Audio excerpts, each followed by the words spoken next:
Jimmy Butler, he's a very interesting player to me. He's like, oh, shoot, I don't know where to go with the ball because I haven't been able to think. It was a great series. Game 4 was one of the best games I've ever watched in my entire life. Now LeBron's a 4-time champion, and Anthony Davis gets his first.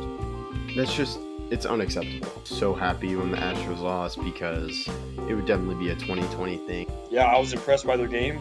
Braden Point, Andre Palat, Nikita Kucherov, that was the best line in the playoffs, no doubt. Stay undefeated when they face the mighty Cowboys with Garrett Gilbert. Hey everyone, I'm Jared Sandler, and you're listening to Outsiders Opinions. What's up, y'all? Welcome to our MLB Opinions of the Week. The trade deadline is approaching, and this one feels more...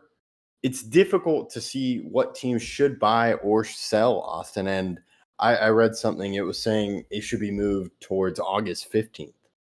For a variety of reasons, but this would give teams more time to decide if they should sell or buy. Yeah, it's a very interesting concept. What are your thoughts on it? Do you think it should be moved back? I think so. I do think given where there are a lot more teams, there's an extra playoff spot, and a lot more teams have, that means more teams are buyers. But the problem is there are so many teams where they could get close. But I think once you get to August, there'd be more time to decide, okay, we should buy, we should sell. You're bet through a better part of the season. And another thing this article brought up was it would help bring national attention to MLB right as the NFL is about to start. Yeah, I actually like where it is, mainly because it allows teams to have a month and a half to really, or really 2 months to have the roster that they created. And it's not the actual end of the trade deadline. It's a little bit confusing. You can still make trades, but that's only if you put them on waivers. So if you release someone, you're allowed to, or DFA someone, you're allowed to trade them. But anyone could sign them off of that if you don't make a trade. Now, the standard trade deadline, yes, is July 31st. I think it's in a fine spot. I don't think we would see any difference in the amount of moves made. I think it would just elongate the process. Now, maybe teams would end up going, or players would end up going to other teams because of the trade negotiations would go on for longer, but I don't think that there would be an increase in the number of players who are traded or the number of teams who engage in trade talks. I think I would disagree. I think there would be more teams in trade talks. Maybe trades don't actually happen, but I think. But more teams are out of the playoff contention by then, right? More teams, maybe you go on a big losing streak from the 31st to the 15th, right? And you don't make that trade until the 15th, and now you're like, well, I don't want to make any trades now because I don't want to buy. But then you could sell, and then you could have some of the better teams. Like I think of the Rangers.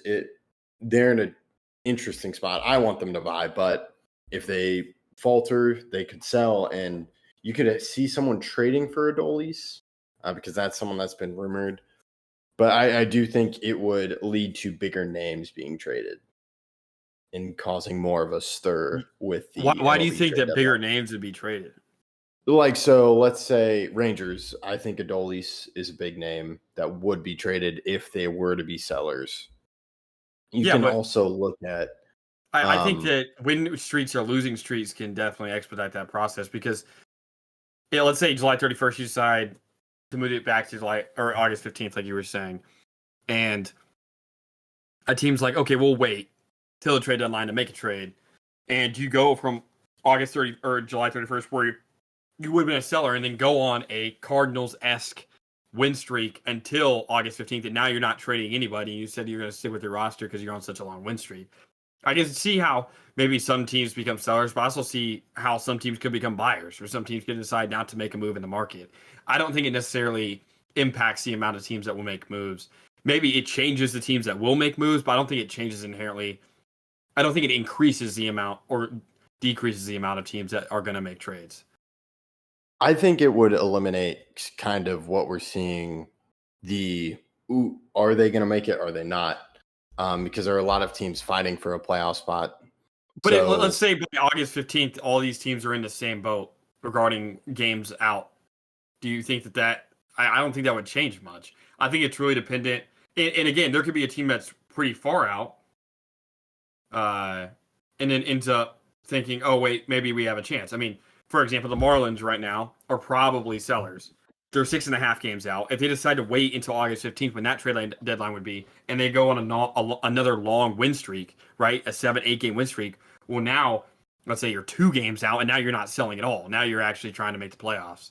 So I think it's really, it may, again, like I said, change the amount of teams, or not, it won't change the amount of teams, but it'll change maybe the teams that are included in the trade deadline who are sellers and who are buyers. But I don't think it inherently increases the amount of big names on the market, because that time, it's not like you just keep the same record over that amount of time. And there's no guarantee you're going to win all your games or lose all your games. We don't really know what's going to happen.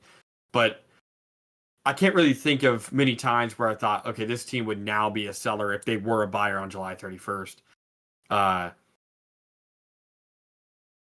Unless they had already gotten a guy and then got worse with said guy. Right. But that is a trade that would have happened anyway on August 15th if they had stayed on the same track. So, well, I could see it changing maybe who buyers and sellers are. I don't think it increases the number of big names on the market. yeah, I think it would, because right now I don't know if if this keeps up, what teams really trade for guys. I think the only big name right now is Eugenio Suarez, and a lot of teams are on the fence that could be sellers, but we just don't know. So I do think there's not going to be much action on this MLB trade deadline.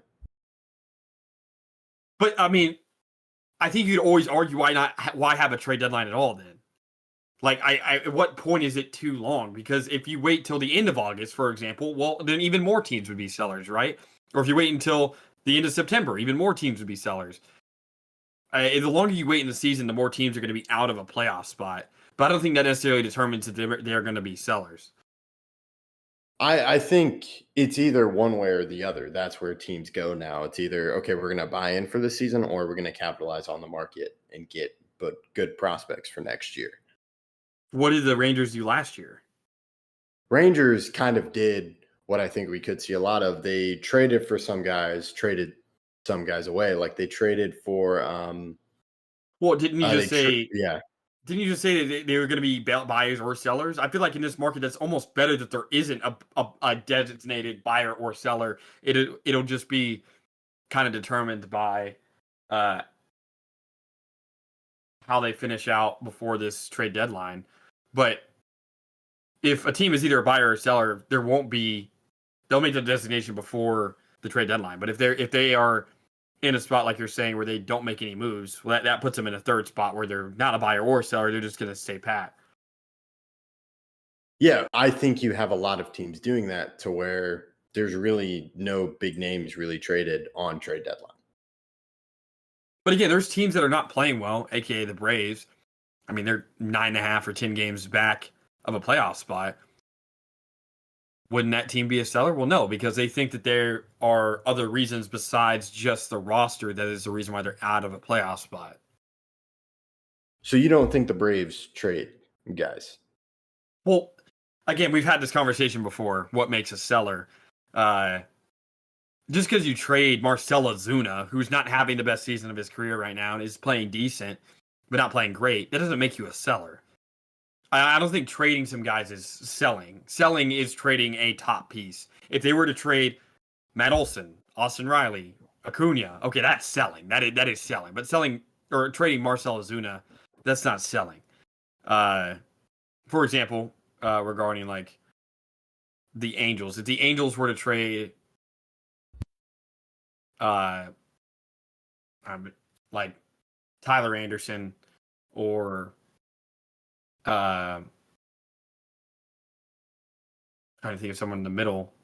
But if they were to sell like Joe Adell or Mike Trout or Yusei Kikuchi or Jose Soriano, okay, at that point they're selling, right? But I don't think if they make trades to get rid of some guys so they don't want to stay on their contract for next year, I don't think that's necessarily selling. That's just getting rid of bad deals or deals that they don't really want to stay on for the next year. And I think that's honestly beneficial for the league because I think there's been a lot of movement, and I think that can be a little bit. I think at some point it is too much. I don't think many big names are going to be on the market because there shouldn't be. I mean, there hasn't been. When was the last big position player trade at the trade deadline? So not Scherzer, not Justin Verlander, like a position player that was traded at a trade deadline. I remember Juan Soto, but there's got to be more recent. The first Scherzer trade from the Nationals to the Dodgers, that one with Trey Turner, was huge. I think that one was kind of tied though with the Juan Soto deal. I feel like those are all kind of one team deciding to blow it up, than it was deals individually, if that makes any sense. Yeah, my thing is just I think there's not going to be much movement compared to if you had it later. Because you don't have to trade top pieces, but you can still trade considerable guys like Marcell Ozuna. You could. Another name on the market is the Guardians. Could they trade Class A? And there's another reliever. So you don't the Guardians already said they're not going to trade. They're not listening to any trade talks for Class A. There's 4 guys they said they would not listen to trade talks for. I don't remember the 4th guy. I know it's Steven Kwan, Jose Ramirez, and Amino Clase. I don't actually remember the 4th one, but I know there is 4. They're not hearing any contract or any deals for. I don't think that changes, even if they lose every game until August 15th, and the trade deadline is August 15th, because those guys are just so important to the roster. Okay, so you wouldn't see a benefit in moving the trade deadline back. I don't think it would change how teams feel about the trade deadline and how it impacts the roster. Like I said, I don't, besides Juan Soto and I guess Trey Turner as well, there's not many big position player trades in our era. I mean, I can't really think of many. I can see people changing teams. I can see like off-season trades with Juan Soto to the Yankees, but we're talking trade deadline deals. Those aren't that common. And I think it's because of the inherent risk that those have. Now, you're going to make trades for players, sure, but that doesn't necessarily mean selling. I'll give you a Yankees example. The Yankees would not be selling if they traded even Trent Grisham. And I love Trent Grisham, but we kind of are having a problem with, we have 4 outfielders that all should play. So I wouldn't think it'd be selling if we were trading Trent Grisham. But if we traded Max Fried, okay, we're selling. Like, I don't even have to go into the... Or we traded Cody Bellinger, we're selling. Like, that is what we're doing. But you can be a starter on a team and not be necessarily a selling move. Because you always got to plan for next season, and maybe the fit just isn't right with your organization. Like, I don't think the Cardinals trading Nolan Arenado is selling. Now, is Nolan Arenado a big piece of their team? Yes, but he's not played particularly well, right? He's not the player that he was with the Rockies. And I think, or even a couple years ago with the Cardinals. So I think if you trade him, well, he's not one of their best players. Like, if they were trading Brendan Donovan, yes, that's selling. If they were to trade him, 100%, I would agree with you that he's selling, or that the organization's selling. But Nolan Arenado has a 244 batting average with a 92 OPS plus. He only has 1.4 WAR this year. He's not been as good a defender as he has been in past years. This is his second lowest DWAR in a season of his career. So I wouldn't see that as a selling move, even though he is a big name and a starter. Even Eugenio Suarez, I wouldn't know if I would consider that selling for the Diamondbacks, because he's one of their older guys. And I feel like capitalizing on one of your older guys when you don't think you're going to make the playoffs is just an intelligent move and not necessarily selling a piece. Because what is his value to the roster if you're not winning right now? Now, if you're trading Corbin Carroll or something insane, then yes, I consider that selling. I think, again, the Nationals, what they did, that was 100% selling. Or even the Mets when they got rid of Justin Verlander and Max Scherzer, that's selling. I do think some teams will be selling at this deadline. I just don't think it's going to be that many. So let's kind of talk about, because you have sellers, I'm just thinking they're subtracting from their team. They're getting prospects to look for even just next season. Do you think the deadline moving back would lead to more players getting traded? No. I think it Really? could change the players who get traded or maybe the teams who make trades, but I don't think it increases the inherent number of players who are traded. Okay, I think it would increase the market for, like, let's say, like the Rangers. I think if you extend it to where they go on a hot streak, but then they falter, and it gets to August 15th, they decide to trade guys away. They don't trade DeGrom or Baldy, but they trade an outfielder. They trade a lot of their relievers. That's something I think you could see inherently a lot of teams that just miss her. They're like, okay, this isn't our year. We're going to trade for prospects for even next year to make us better.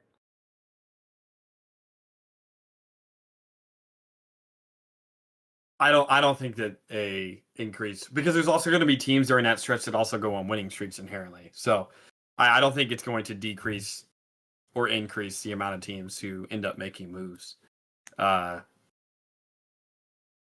especially in baseball, because I think that a lot of teams feel like they're going to have a chance in the playoffs, and they should, because we've seen a lot of surprising teams that have made the playoffs end up winning it all. So that's kind of a testament to the parity of the league, but also I feel like